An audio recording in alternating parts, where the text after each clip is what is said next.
introduce you. Oh, it just says recording in progress. All right, we're a little late. Anyway, um, it's my privilege, really an honor to introduce you to Bill C. I've known Bill for 28 years and change. He's a very instrumental part of my sobriety. I've gotten a lot of guidance and direction from him. He sits next to me pretty much every Monday when he's in town and I'm in town, and he's honored me a number of times by taking me with him. He's taken me with him to a number of retreats and book studies, and I get to be the wingman, and it's a pleasure. And I love Bill, and I know you're going to love him too. So join me in welcoming Bill. Thanks. Hey everybody, I'm Bill. I'm an alcoholic. That was a sincere introduction. I don't know what to do with that. It isn't usually how we love each other. My sobriety date is March the 27th, 1985. I don't know about you, but I'm very impressed by that. I didn't know I was going to be around here this long. Did you know you were going to be around here as long as you've been here? Did you have any idea that this would be fun? That was the last thing on my mind when I walked into AA, that this is going to be a good time. But God, I've had a lot of fun in Alcoholics Anonymous, and some tragedy and some disappointments and periods of great bliss. And what a journey. The reason I bring Steve with me when we do these retreats and stuff is he actually knows the page numbers, and I need help with that. I've never been able to retain any damn page numbers. I don't know what that's about, but we all have our little blockages, you know. So I'm supposed to talk about the 11th step, and what I'd like to do, I'd much rather talk about the steps and talk about what's going on right now than tell my pathetic drunkalogue. We kind of make funny points about it because we'd like to make it entertaining when it's really just quite pathetic and repetitive, isn't it? You know, our stories. When we get here, we're empty. Most of us are very empty. Some of us have very little social skills whatsoever.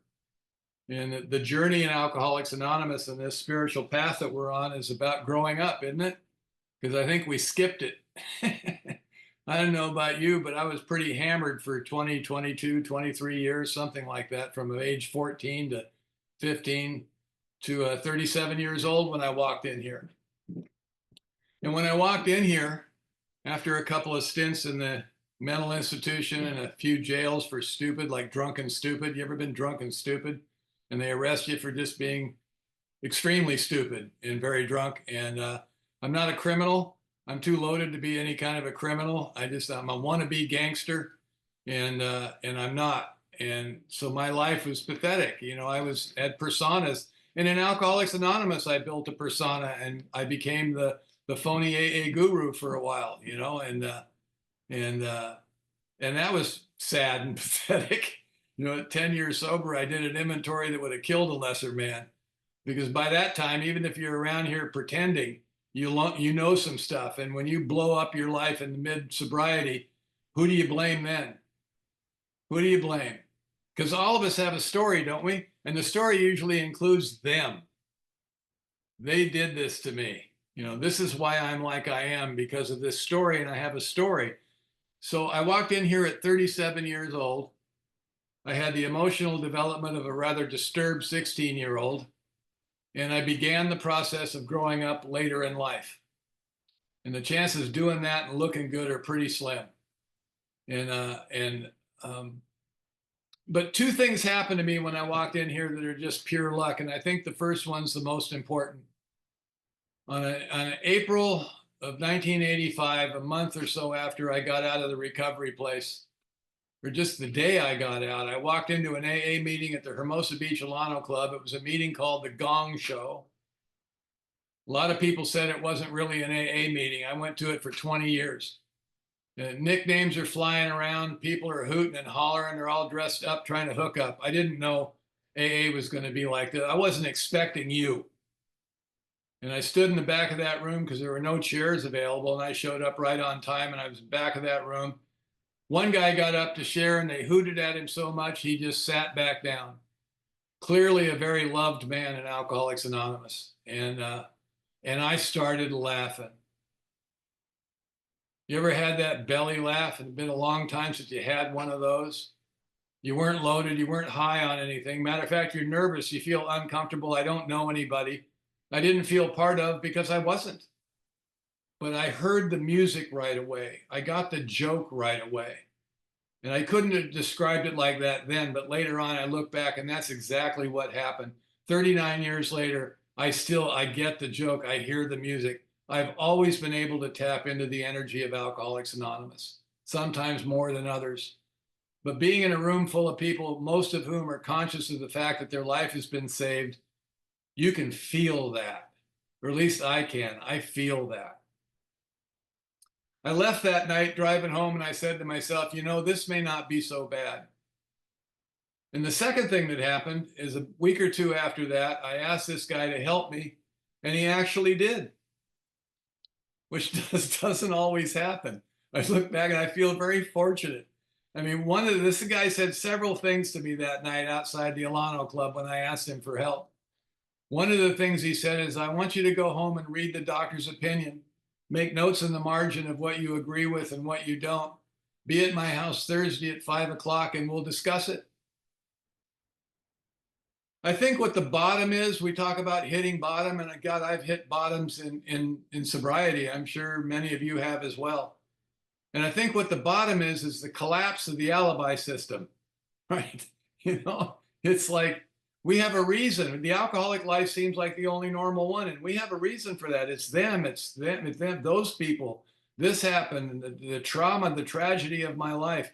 That's why I am the way I am. And for some moment, that alibi collapses, and there's a window of opportunity. And that guy inserted himself in my window, and I didn't argue with him that night. I went home and I did my assignment, which is not me.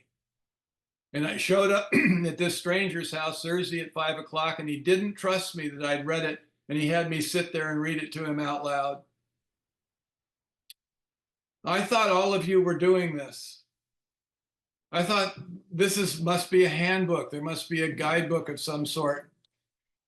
And each week I went to this man's house and we read another chapter in the book and he guided me through the process. It's a very intimate act, that. Sitting alone in a room with somebody and reading the book, turning the pages, and whatever conversation is meant to come up will come up. And we developed a relationship. I've had the same sponsor for 39 years. I should have fired him several times, but he needs me now. I make him look good. You know, I'm his most famous baby. and that man and I have traveled a good part of the world doing workshops and talking at places and retreats. I love the retreats. I love the retreats. That's my favorite thing. That's usually what Steve and I do together, is we do retreats, and they're just very special things. And at 6 months sober, I did an inventory. I did a 5th step. And I had one of those experiences we have.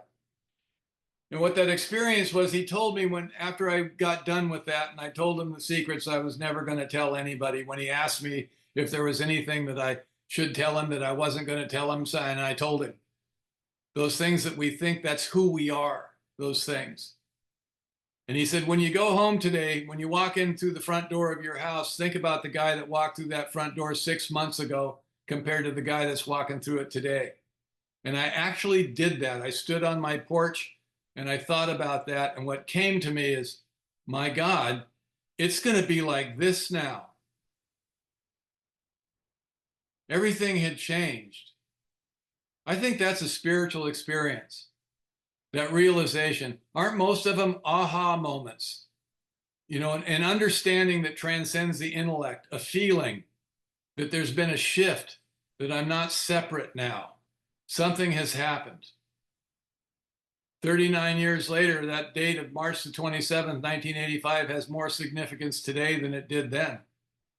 You know, something outside myself touched me. And the obsession to drink and use was lifted from me and my story right away. And it's never returned. I've had some interesting thoughts from time to time, but never the obsession. And some years ago, I was with a pretty good time, big time Indian guru, and I was very impressed to be with this guy on my spiritual search. You know, an atheist spiritual search is a very interesting search. You know, you're trying to come up with something that makes sense that you can stomach, when really the truth is it's an experience, isn't it? More than a concept. It's an experience. And in AA, we experience it. We're touched. If you're sitting in this room tonight, you've had it. You may not know it, but it's happened, or you wouldn't be here. But I was with this guru, and I'm talking away because that's what I do. I'm a talker, especially when I'm nervous. I just babble away. And this man started laughing at me. And I said, "What are you laughing at?" And he says, "I love you, alcoholics and drug addicts." I said, "Why is that?" He goes, "So the rest of them out there are trying to get awakened. You're just trying to figure out what the hell happened. You know, isn't that the journey? Trying to get close to whatever happened. What happened?" And I think understanding what that is the booby prize. The experience is much more value. We waste. What an atheist does is he creates a God and then doesn't believe in it. Right? And sponsors say things like, "Well, I don't believe in the God you don't believe in either." And that's very confusing, because I want to argue with you about it. And he didn't want to argue with me. One time he told me, he says, "Bill, we don't need you here.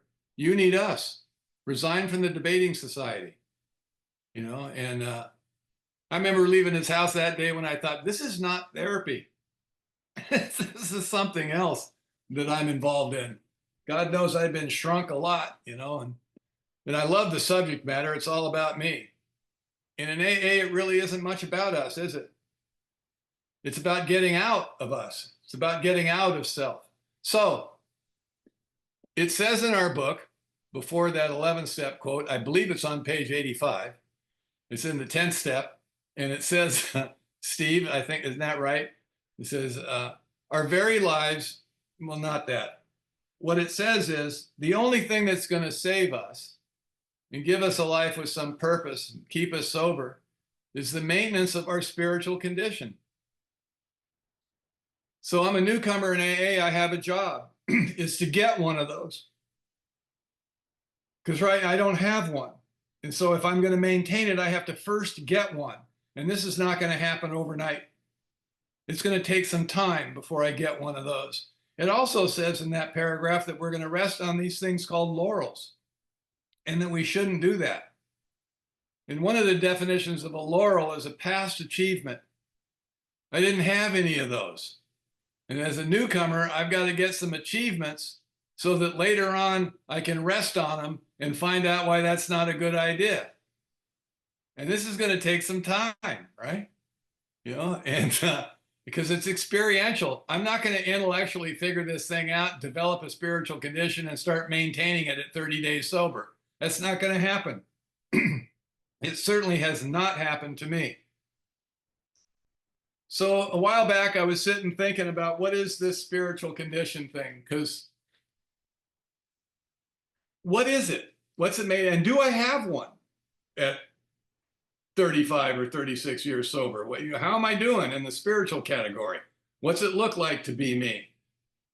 Well, the very first thing that this man wanted to know from me when I was sitting in his living room that day is whether or not I thought I was powerless over drugs and alcohol. Now, for me, that was an easy answer, because I was pooped. I was very ill. I had cirrhosis, and it was a lot worse than I thought it was at the time. As it turned out, 7 years ago, February, I had a liver transplant at 30 years sober. It almost killed me. You know, if I hadn't got sober in 85, I'd have been dead within a couple of years. That is not an exaggeration. I was a lot sicker than I thought I was. I had hepatitis C. They didn't call it that then. They said it was non-A, non-B, and it wasn't that big of a deal. They were wrong about that. And I was grossly overweight, and I was just a mess, and I was very, very tired. I think I was more tired than I was sick. I was just pooped. So it was an easy answer for me to say, yes, I am powerless. And I knew I was going to drink again, and I really didn't want to. But I had no faith in my ability to keep myself sober. I'd never been able to do it before. You know, why would I think it was going to happen now? So I could say to him, honestly, I am powerless. So the very first pillar of spiritual condition is powerlessness. Now, whatever mystical path you go down, whatever religious path, they all talk about this, all of them. Doesn't matter from what discipline it comes from. They all talk about personal powerless, that we are not running the show. I am not in charge. I am not the author of my life. It's just unfolding in front of me, and I can't see that, but I'm powerless. So at 39 years sober, I'm pretty sure it's everything, don't you think? I've yet to find anything I have any power over. I think they took it easy on us and just said drugs and alcohol so we wouldn't run screaming down the street, right? And I talk to you incessantly about how if you were a little bit different, the two of us would be a hell of a lot happier. And you insist upon living your own life, and it pisses me off at my core. So I'm powerless over you. I've lost complete control over the geopolitical situation in the world. Look at it. Nobody from Washington, D.C. has ever called me up and said, what do you think we should do now, Bill? You know, 4 years ago, 5 years ago, I shut the TV off. I was not emotionally stable enough to deal with it. Doesn't matter what side you're on. It's just nuts. And I don't live there. I live here with you. This is where I live. And I have no power over you either, but God knows I've tried. You know, you ever tried to beat sobriety into a sponsee? It's like, you know, this doesn't work like that, you know? So I'm powerless. I'm utterly powerless. We talk a lot here about acceptance. If we really understood how fully powerless we are, acceptance just happens. You know, but we don't think we're powerless. And I am a self-reliance guy, and it has failed me, and I have no faith. And here I sit. If I can get the powerless thing, just the drugs and alcohol, the second step becomes operational. I need to align myself with a power. Well, what power? Some people will tell you here that you have to have a God in order to do AA. No, you don't. All you need to know about God is it's not you. You know, I like that line. It's not me. I am not in charge, and I'm powerless. Therefore, life is just unfolding right in front of me. The best I can hope for is enough self-awareness to take advantage of what's being offered. And hopefully I've achieved some of that. It seems easier today. There's a lot less chaos in my life today. But for a long time in AA, there was a lot of chaos. I'm an arguer. I'm arrogant. I'm pompous. I'm aggressive. I'm big. And it took a long time to drain that off of me. And when I have a slip, usually it's in those categories, you know? And this is kind of my nature, but it's gotten a lot better. So the second step is simple, you know, something else is running the show. So the third step then comes, and the third step says that I'm going to make a decision to turn my life and will over to clearly what already has it anyway. I think it was nice of them to lead us to believe that we actually have some say in the matter. Well, I've been withholding myself from the totality of all things long enough. I'm going to acquiesce now and allow you to take me. Thank you very much. Where's my trophy? And we have long, windy discussions about the difference between my will and God's will, as if that's possible. My little ego loves the idea of having a battle of wills with the power that drives the entire universe. And what is God's will? Well, if you're wondering about that, I'm going to give you the answer. It may be worth showing up to this meeting. God's will is what's happening right now. What else could it possibly be? And I don't like what's happening right now. I'm looking for an alternative, and there is none. This is it. This is what we get. It looks just like this. And I have trouble with the way this is. What life and will are we turning over in this third step? It's the inventory, isn't it? What I bring to you, a life with seeming power, I bring to you resentment, fears, and I just think I'm angry. I don't even know that I'm afraid. That comes later, many years, you realize all that anger is just based in fear. And broken sexual relationships, that's what I bring to you. So I write that out, and I share it with this stranger, right? This guy that I hardly know for some odd reason. Isn't that interesting that we do that? You know, I don't think that comes from us. I think that's a gift that we get for some reason, if we do it. You lose a lot of people at the inventory time, right? And I shared this with him. And what's the principle? What do we learn in that inventory process? It's the second pillar of spiritual condition. I have to stop blaming other people and institutions for my problems. High school is over. It's time for little Bill to take responsibility for his own life. It's time to grow up now. Stop the whining. And this is going to take a while, you know. I mean, this is just the introduction because this is ingrained in my personality. On my first inventory was the entire federal government and specifically the Department of Motor Vehicles. Who the hell are they to tell me whether I can drive or not? 14 years sober, I'm screaming at cops on the side of the road. They have no right to insert themselves into my life. This takes a long time. At 8 or 9 years sober, I got escorted off a soccer field full of 9-year-olds for going after the referee. He made a bad call. He needed to be straightened out. And I'll tell you, when you're that sober that long and they're escorting you off the field, your coach and some of the players and the parents are escorting you out, you know you screwed up again. I have rage. Now, what'll cure that is when you walk back out on that field sometime later, because they don't want to see you that day. And you have to apologize to the parents and to your own children who are on the team for your behavior. After a while, you'll cut that shit out, you know, because the amends process is really painful. I mean, talk about humility. I mean, the end result of humiliation is humility, you know, and that has happened to me many times over the years. Now you want me to make amends to these people I resent and hate in order to rid myself of these resentments that I have. And I do not want to do this.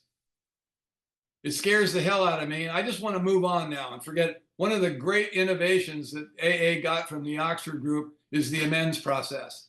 Not just confession, but amends. Going back and cleaning up the past.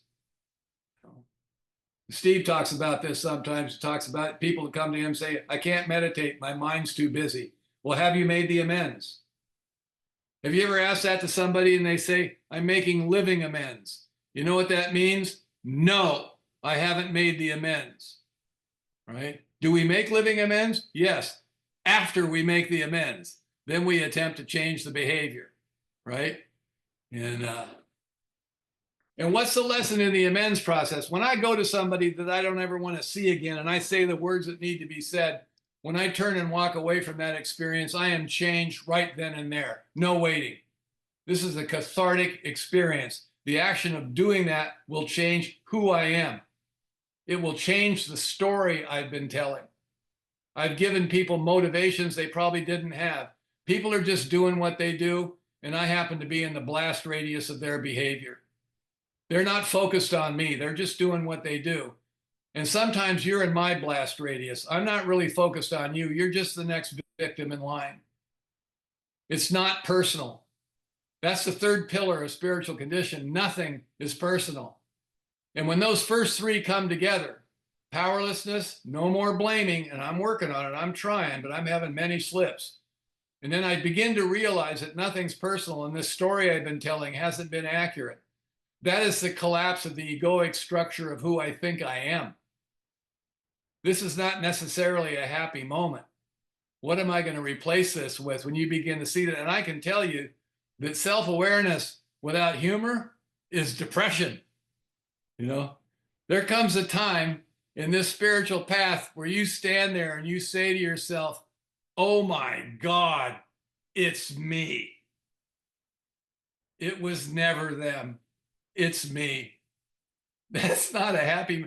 And Alcoholics Anonymous does a really good job at helping us laugh at who we think we are, not who we really are, because we haven't become that yet, but who we think we are, the persona that we put on. I was the phony biker with the clip-on earring. I became the phony AA guru. And when that falls apart and you stand there and you realize what you've done, you go, it's humiliating. I've humiliated myself. The self-awareness is not necessarily a happy thing, you know? And so in the 10th step, the 10th and the 11th step to me are joined at the hip. 1 through 9, it's about 10% of the program. It's not the work. It's Sober 101. It's the first semester. It's the work we have to do to develop a message with some depth and weight so we can begin the real work. And the real work is in 10, 11, and 12. It's 90% of the program.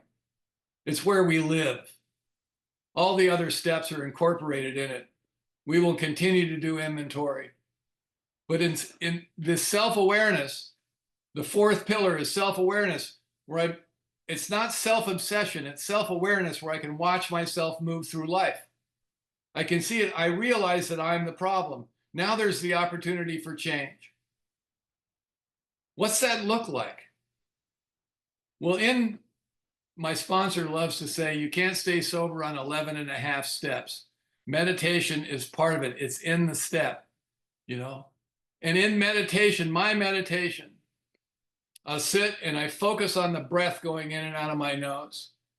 And the egoic mind, the thinking mind that carries within it the persona that needs to be protected and defended, because its job is to create separation. I am always the subject. Everything else is an object. I'm not connected to what's around me. I have no clue how bad this is. I'm not capable of intimacy. I'm so wrapped up in myself, I can't feel you in my life. I mean, you're standing there and I need you, and I have arrangements, I don't have relationships. And I don't know this until it begins to become clear. And in meditation, this egoic mind doesn't like being in the present moment, so it wanders away from the breath. And I notice it has wandered away. I wonder what that is that notices that. And I notice that, and I gently bring it back to the breath. This is a game-changing experience. This 20 years sober, this hit me. I started getting sick with liver disease. And I needed some help, and I began to meditate with intent, meaning I'm looking for spiritual help from where I don't care where. But in and of myself, I can't change my life situation. I can't change this illness. And I started meditating with intent. And I realized that evidently I don't have to go where this thinking mind wants to take me. I'm onto it now. And we talk about it in the third person, don't we? We say my head is out to get me. And we make it adversarial because that's who we are. It needs to be killed, crushed. The ego is bad. No, it's not. It's not the enemy. It thinks it's me. I think it's me. I'm in collusion with it, right? It just takes the past and projects it into the future over and over again. And it doesn't like being in the present moment. There's nothing for it to do there. There's never anything wrong in the present moment. Things are exactly as they are. So it goes into the future or in the past where it can work on stuff. And I notice that and I bring it back. So what I want to do is I want to develop the skill of the watcher. The more I meditate, the better I get at it. Where I'm onto it now. Sometimes the appropriate emotional response is depression. When I realize it's me, that's not a happy moment. Sometimes I'm appropriately depressed at the way I've lived my life and who I think I am.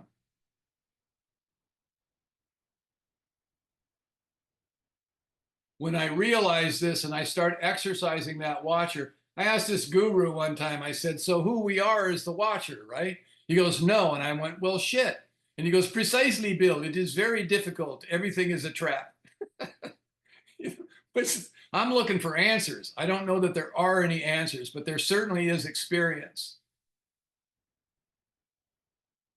One time I was walking around the streets here, trying to get healthy again, and it came up with this creepy thought of something I may or may not have done when I was 9 or 10 years old. And I stopped in the middle of the street and I said out loud, really?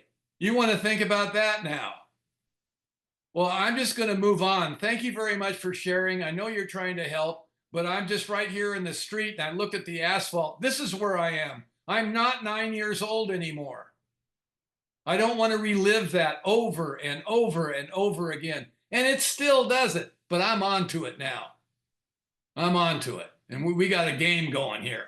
You know, I want to be right where I am. And how often are we exactly where we are? Probably not very often if you really look at it. The final pillar. I mean, all there is the 11th step. If it's true that we can't fix ourselves, and if we're going to be fixed, even if we're going to be fixed, it's not going to come from me, right?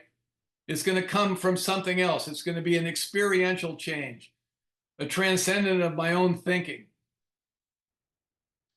It would behoove me to pray and meditate. When I pray, the prayer I say is, please help me not make this about me.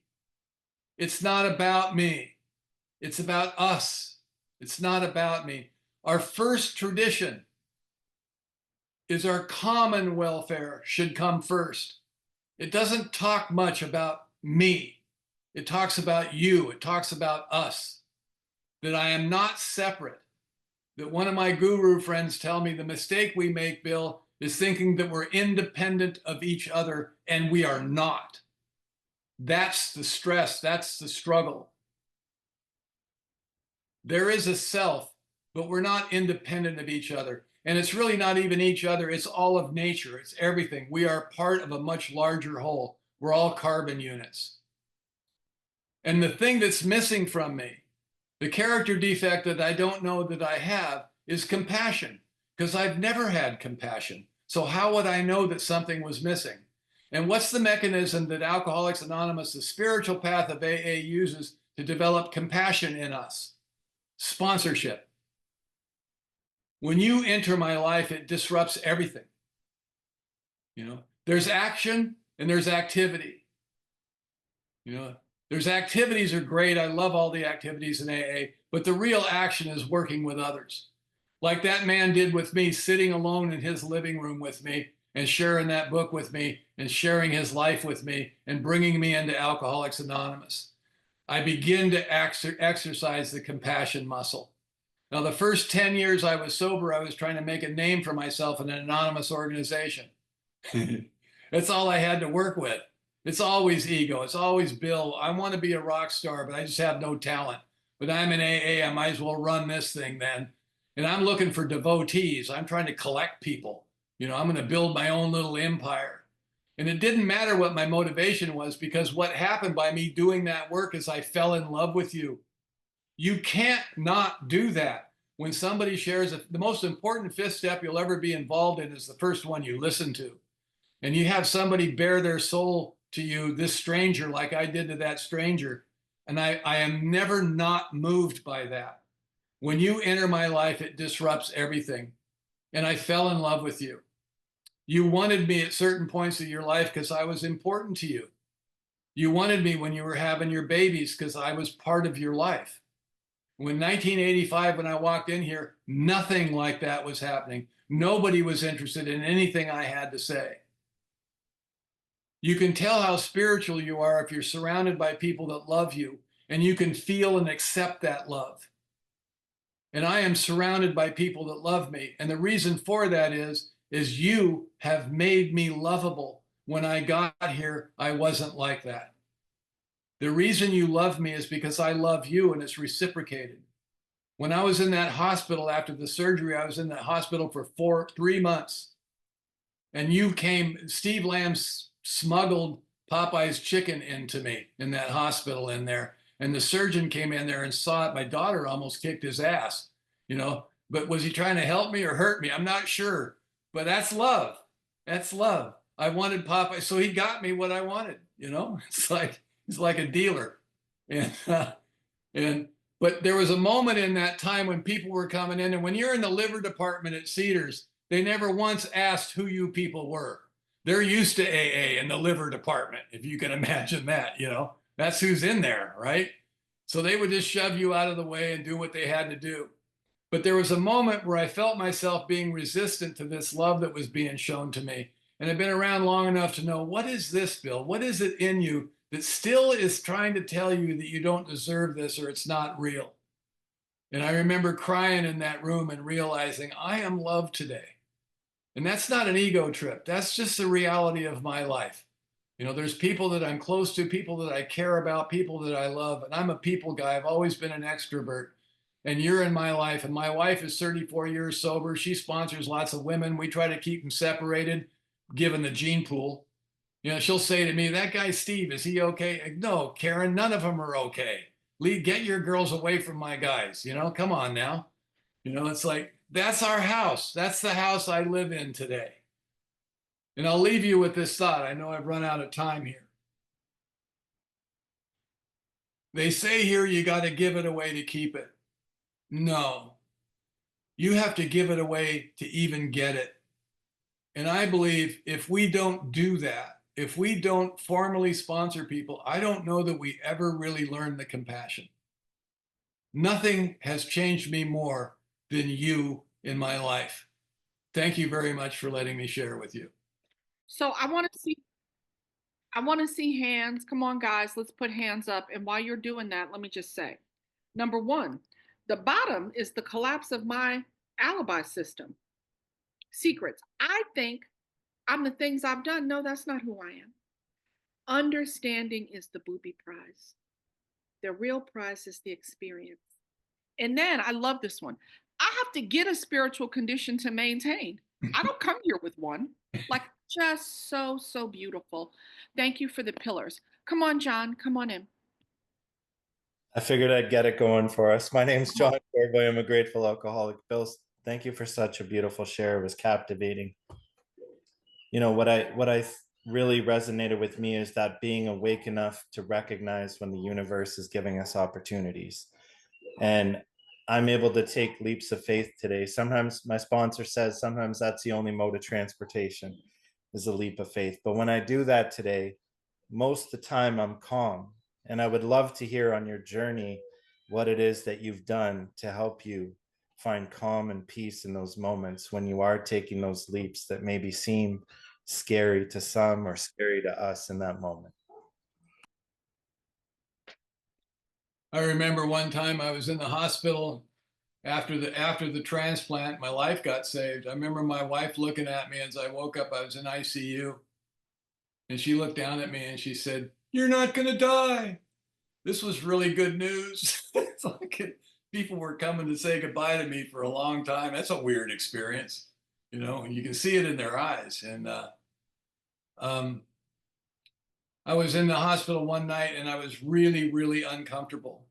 I was just, you know, I couldn't move. I had all kinds of stuff hooked up to me and I couldn't roll over. I had shrunk down to like 190 pounds. I lost all my muscle mass. I couldn't stand up out of a chair and I was stuck in that bed and I was just so uncomfortable. I was just whimpering. It just was more uncomfortable than painful, but there was a lot of pain. I had metal stitches all through me.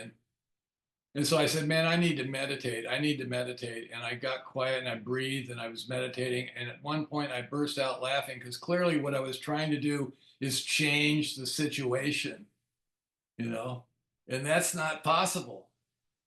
What I needed to do and what I did do is relax into what was happening and stop the struggle against it. And isn't that life? Isn't that the present moment? I mean, you're in a tight spot. You can't change the spot. You're going to have to go through with it. And you're struggling against it. You're complaining and about this and that. And what you're expecting, what I'm expecting is I believe that things outside myself need to be different in order for me to be okay. And it just doesn't work like that. And I can remember sitting in that bed and just breathing, just big, deep breaths, get some oxygen to the brain and just relax. And the struggle stopped. I just relaxed into the pain, into the discomfort. Didn't mean it was a happy moment, but struggling against it makes it worse than what it really is. The fear of what might happen is much worse than what's happening. I think that's true throughout life. And on a good day, I try to do that. Thank you, Bill. Sarah, please come in. Hi, Alice. Thank you. I'm Sarah. I'm an alcoholic. Bill, thank you for your share. So my question is, you said sometimes I'm properly depressed with my past. Is that right? Well, sometimes the appropriate emotional response Is to a depression. situation is depression. I mean, sometimes I'm appropriately depressed, you know. It's like people talk about I suffer from guilt. Well, when I suffer from guilt, it's usually because I'm guilty. And I don't like the feeling of being guilty, you know. You know, if I feel shameful, I know some people talk about I suffer from shame. Well, when I feel shame, it's because I've been shameful. Now, I know that people have, you know, chemical imbalances and the depression. I don't have depression like somebody that really suffers from depression, but certainly sometimes I feel bad or I feel shameful because I have been. And we have a mechanism for that. It's called the amends process. It's like owning it. I have to be responsible for how I feel and how I behave. It says in the book, you know, whenever I'm disturbed, it's always me. That does not mean that the other person is innocent, but I have to own my own emotional state. And if there's retaliation, I have to own that. If I behave badly because I've been wrong, that's on me. I have to be responsible for how I feel. And when that began to really happen for me, there's a lot less chaos in my life. Sometimes people want to come up and argue with me about something, and I just don't. I don't need to engage in that. A friend of ours, Steve and I, Scott Redmond, used to say, he says, I want to help you, but I don't want to be a psychotic participant in what's going on with you. And there are some people that just feed off of negative energy. I try to avoid that. I don't need to engage, and every time I disagree with something, sometimes I just need to be quiet, walk away nicely, smile, and walk away. Calvin, you're up. Oh, hello, everybody. My name is Calvin. I'm an alcoholic. Thank you so much, Bill. Thank you. And, I remember the first time I really met you was in Nashville when we was up on top of that mountain that we couldn't get no phone reception. We was high up on a mountain at a retreat you did, and it was a profound retreat. Then you came to the Jersey Shore and you did a retreat, and I had the opportunity to be there with you.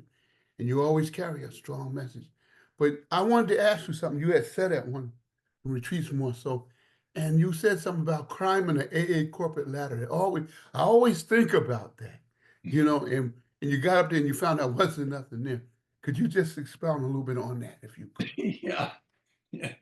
Well, it looks like there's a hierarchy, right? And I want to be in that. I want to be in the in crowd. So there's levels of sobriety. Level 1 is when you're just working the steps with your sponsor and you're helping guys. You're just doing regular old plain old AA, Level 2 is when you become a teacher. And then when you're a teacher, you don't have to do the work anymore because now you've transcended the work and you're teaching the work, right? And then level 3 is when you find out there's no goddamn levels, right? And I can tell you, when you get into level 3 and you think you're with some people that are in that level, they're laughing at you because they know you think they're the hierarchy, because that's what they thought. And they'll let you in, but they'll laugh at you because you know that. And there comes a time where you realize, oh, hell, I'm full of shit again. I mean, there's only one level. It's just us. There's no hierarchy. Scott Redmond said to me one time, he said, Bill, there's no hierarchy. And I go, yes, there is. And you're part of it. And I'm trying to get close to you. And he just shook his head and walked away from me. But you have to go through that to get to the other side to see the truth of that. Like I'm almost 40 years sober. So that gives me some credibility in AA, right? You know what credibility it gives me? Is that when those guys like me are trying to get in with me, let them in. That's about it. Let them in. You want to get close to me and come out and sit in my backyard, you'll find out how spiritual I really am. And I've had people come and do that and see their face change when they realize, oh, geez, this isn't the guy. It's like, so that's the whole thing behind the hierarchy. It's part of the ego trip that we're all on. Some of us are extroverts like me. Some of us are introverts sitting quietly judging the rest of the room and judging themselves right out of the room. Right? But it's both the same thing. It's the ego trying to run the show. And on the spiritual path, you're kind of forced to save your own life to look past that, to look through it and see what that really is. It's not the enemy, it's part of me, but it's not the essence of my being. There's something deeper within me other than that egoic mind. Thank you, Bill. What a great answer. Samantha? Hi, everybody. I'm an alcoholic. My name's Samantha, and gosh, what a joy to be here. Thank you so much, Bill, and it's great to see you again, Steve. And I heard also the weekend and see so many familiar faces. really is a blessing. And I loved your share. I loved your humor. I loved your just hitting the truth of the reality of what is. My question, um, oh gosh, I just relate to so much of what you're saying. For me, it's great when I'm closing the gap of when I start running the show again and I can catch it more quickly. So I was wondering, what are your go-tos, or have you found some really great, like, just things that set you off and realize I'm running my show again. I'm back in the driver's seat. So recently, I did an inventory, and I have fears. I'm 77 years old. My wife turned 70, and she has a bit of a heart condition, and it just scares the hell out of me. You know, I have old man fears. You know, I'm in pretty good shape actually, but you know, you can't help it when you get older. It's like, this is the end. I'm coming near the end. How do I want to spend that time? But her heart condition really scared me. I do not want to go through the pain of losing that woman. We've been together 30 years. And I look at that and you can't help but notice how self-centered that is. You know, I mean, it's a real fear. It's a real thing, right? But I realize this, you know, getting quiet, realizing what I'm really worried about is I don't want to feel the pain of losing her. And my job is to be there for her, not to be wrapped up in myself. That's when I said that prayer the first time. Please, God, help me not make this about me. My job is to be there for her. So I did an inventory and I wrote down these fears, and I thought, you know, shit, I'm not beyond doing an inventory. It's like, and there are two things that came out of that inventory. One is I really didn't have any resentments. That's interesting, isn't it? So that what I wrote down were aspects of my nature that I don't care for, that I wish I was different, which is essentially a resentment. There's something I don't like that I think should be different than it is, and it's not, right? So I wrote down some stuff, and one of these things was about this fear that I had towards my wife. And I shared this with my sponsor. He happened to be in town, and I shared it with some other people. I shared it with Steve. I don't care what anybody knows about me. And I got some healing from that. And one of the things I did is I went up to my wife and I sat on the couch with her and I held her hand and I told her, hey, I love you more than you can imagine. And I told her how afraid I was that I was going to lose her. And she looked at me very sweetly, because she knows me so well. And she said, honey, if you die, I'll be really, really sad. I don't want to lose you either, but I'll be okay. But if I die, you're going to have to find somebody because you're helpless.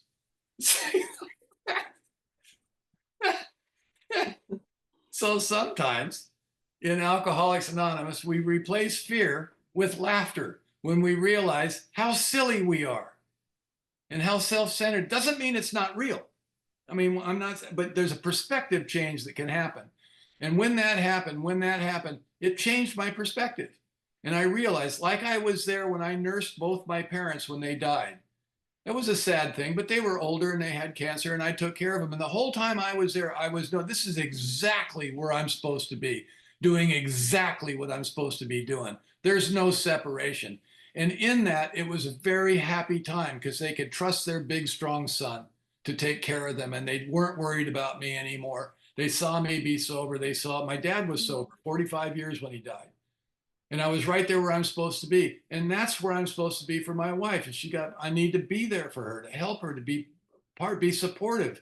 And whatever happens, I will be okay. And I just don't believe that, do you? I don't really have faith. I don't think I'm going to be taken care of. I want to avoid tragedy. And I'm here to report to you, ladies and gentlemen, life is fucking dangerous. Shit happens, you know, we have no control over it. And our job is to show up. Not fall down in a fetal position and curl up and cry like a baby and try to make it about us.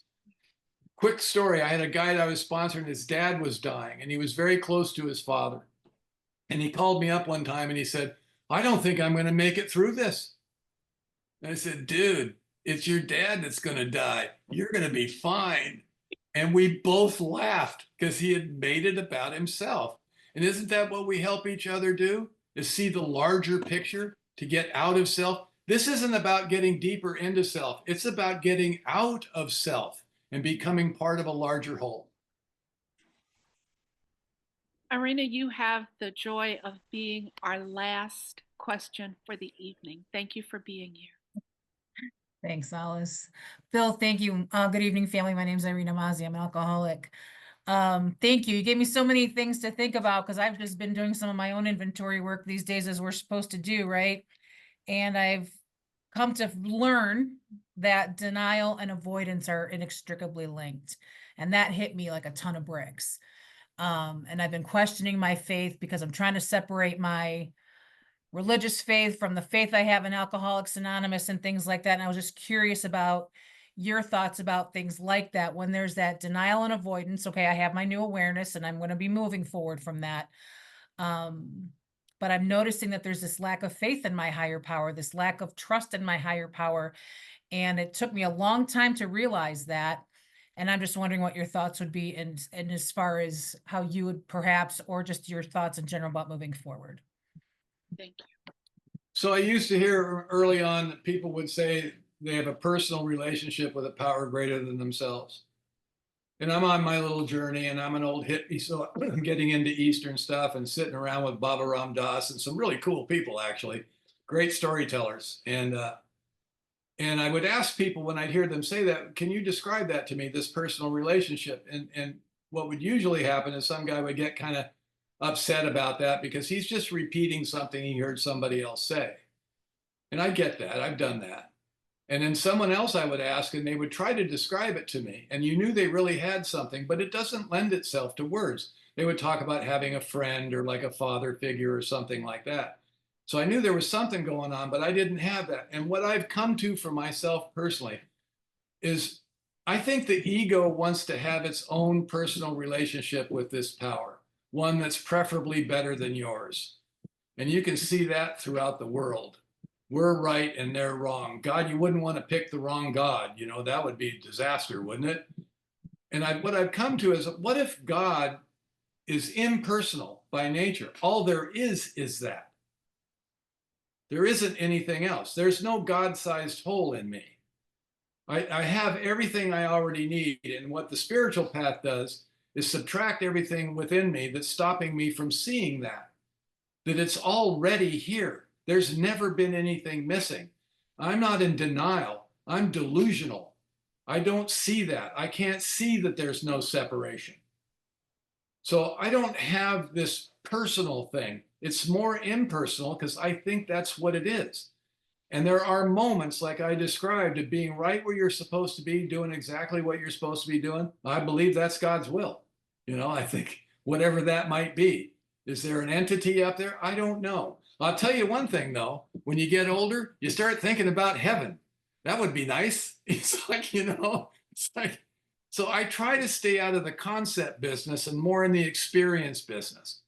And when I come up with something I think is really brilliant, it kind of just makes me chuckle, you know, because I really believe that understanding is the booby prize. And in AA, which is what I do now, I'm retired, all I do is AA. I just love it. I've always loved it. And when I'm in that room Monday night at the Hermosa Beach Men's Stag where we're sober correctly, you know, I feel that connection. I feel the energy of that. And when I'm here with you, I can feel it through this screen. It's much better live, but when the Zoom thing happened, I'm able to tap into that. There you are. We're all right here. We're all in this together. I think this thing has given the world more access to Alcoholics Anonymous than it's ever had. It's not going away, nor should it. But the God that I feel close to, that I have faith or not faith, whatever it might be, it's everything. There's, like my guru buddy told me, he says, it's everything, Bill. It's not just other people. It's all of nature. It's everything. We can't possibly be separate, and we can't see that. And we're looking for a theology that will give us answers. I don't know that there are any. Even Richard Rohr, some of you might read Rohr, he's a Catholic priest. He talks about non-dual stuff. It's all of it. It's here right now, all of it, all the time. You know, and sometimes I can feel that. I've had meditation experiences where I feel connected. They're subtle, though. I've never had a big blazing kind of a thing. It's just very subtle, like a big, deep breath, like, oh, there you are. I was sitting out in my backyard one time. We got these big birch trees back here, and the wind was blowing really hard. And I was meditating. I opened my eyes and I looked at it, and what came out of me without even trying was, there you are. it still chokes me up. Sometimes you can see it. Sometimes you can see it. Thank you. I want to thank you, Bill, for being with us this evening. Thank you, Lamb, for showing up to do the intro. What a beautiful evening. Michelle, back to you.